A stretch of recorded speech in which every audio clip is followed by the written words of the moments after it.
Hola. Ahora, al llegar al último video de este capítulo, nos gustaría darte una breve visión general de cómo funcionan los convertidores de analógico a digital y de digital a analógico. Estos dispositivos también se tratarán en detalle en los capítulos 11 y 12. Además, cubriremos la protección de los puertos de entrada-salida que discutimos previamente. Queremos procesar señales de nuestro entorno de alguna manera con la unidad de control. Si queremos detectar que el interruptor ha sido encendido, podemos usar los procedimientos descritos anteriormente.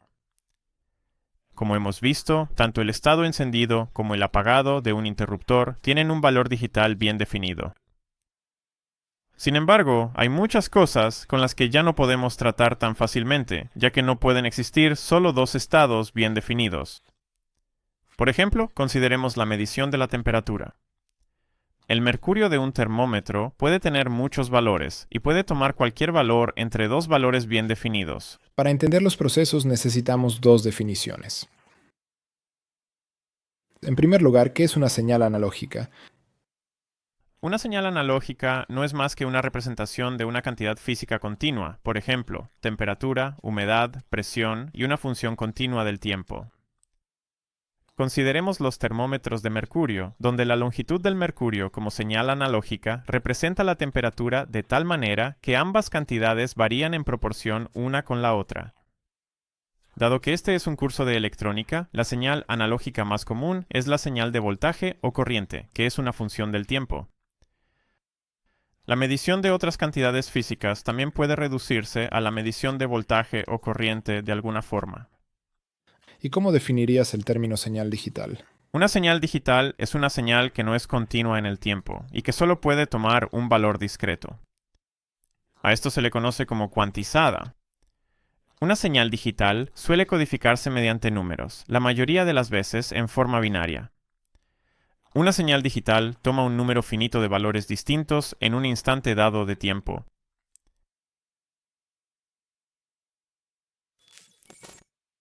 La figura en el plan de estudios muestra 4 ejemplos de señales con valores discretos o continuos en tiempo continuo o tiempo discreto. Afortunadamente, podemos medir señales analógicas como la temperatura con instrumentos digitales. Como mencionamos, los instrumentos digitales solo pueden trabajar con valores bien definidos, es decir, cuantizados. Nuestra tarea es convertir las señales analógicas del mundo en señales digitales que puedan ser procesadas fácilmente por el controlador. La solución es el convertidor analógico a digital, o ADC por sus siglas en inglés. Existen muchos tipos de estos dispositivos, dependiendo de su precisión, velocidad y la forma en que funcionan. No necesitamos saber mucho sobre la construcción de estos convertidores, solo lo básico de cómo funcionan. El convertidor AD puede transformar la señal entrante en una señal digital que el controlador puede manejar fácilmente. El proceso de conversión puede seguirse como se muestra en la figura. El microcontrolador toma muestras de la tensión continua de entrada a intervalos iguales, y luego el valor de amplitud muestreado se cuantifica para determinar el valor digital correspondiente. Ahora que sabemos que existe una transición del mundo analógico al digital, podemos preguntarnos si hay alguna manera de revertir todo el proceso. La buena noticia es que, por supuesto, la hay. Los dispositivos que convierten un valor digital en su equivalente analógico se llaman convertidores digital a analógico, o DAC por sus siglas en inglés.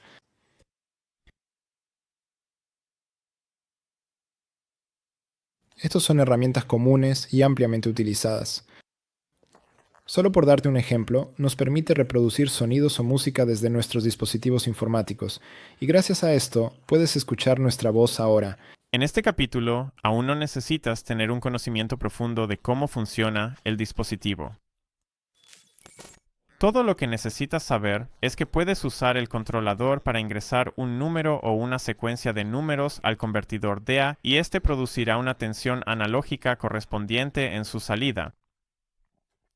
Luego, incluso podrías querer usar una etapa de filtro analógico para lograr una forma de señal de salida más suave, de modo que la señal no contenga grandes saltos, subidas o bajadas repentinas.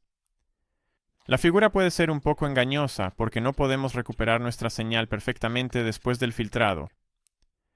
El muestreo y la cuantización diferentes causan distorsión en la señal, por lo que la señal restaurada solo será muy similar a la figura inicial, pero no completamente idéntica a ella. Para restaurar la señal, debe tenerse en cuenta el teorema de muestreo de Shannon. Es decir, la frecuencia de muestreo debe ser al menos el doble de la frecuencia más baja de los componentes de la señal. Sin embargo, demostrar esto está fuera del alcance de este capítulo. Para los dispositivos electrónicos, es de suma importancia respetar el rango de funcionamiento. De lo contrario, los dispositivos pueden dañarse fácilmente. Por esta razón, es necesario dotarlos de diversas protecciones para limitar los cambios en el rango de funcionamiento debido a diferentes influencias. En nuestros circuitos, los mayores problemas, incluyendo la falla de los dispositivos, pueden ser causados por sobretensión y sobrecorriente. Para garantizar una protección adecuada, los efectos de la sobretensión y la sobrecorriente, o los propios fenómenos, deben ser controlados. La figura muestra un circuito de protección simple utilizado en los puertos de entrada de los microcontroladores.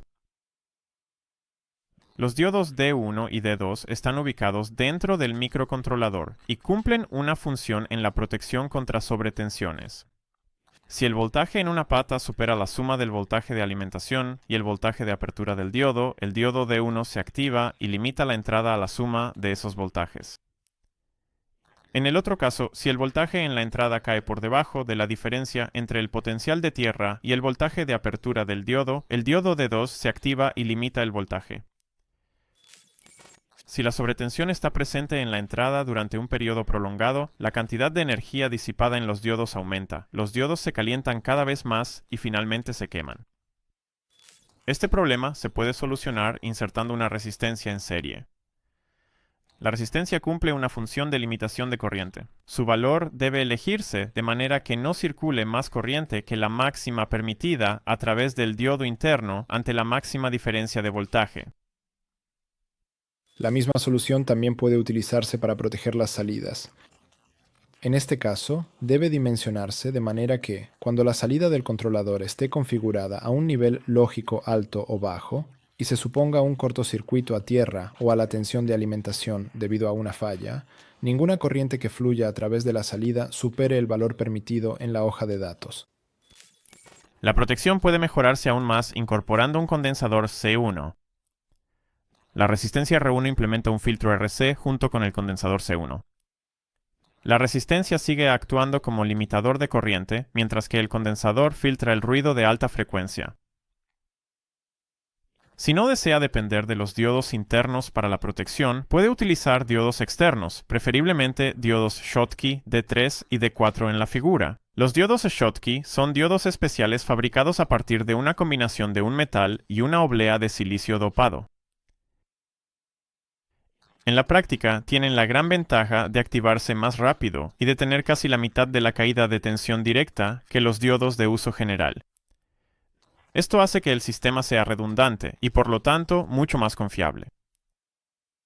La protección funcionará realmente bien si se eligen diodos Schottky con una caída de tensión directa menor que la de los que están dentro del controlador, además de una potencia nominal suficientemente alta.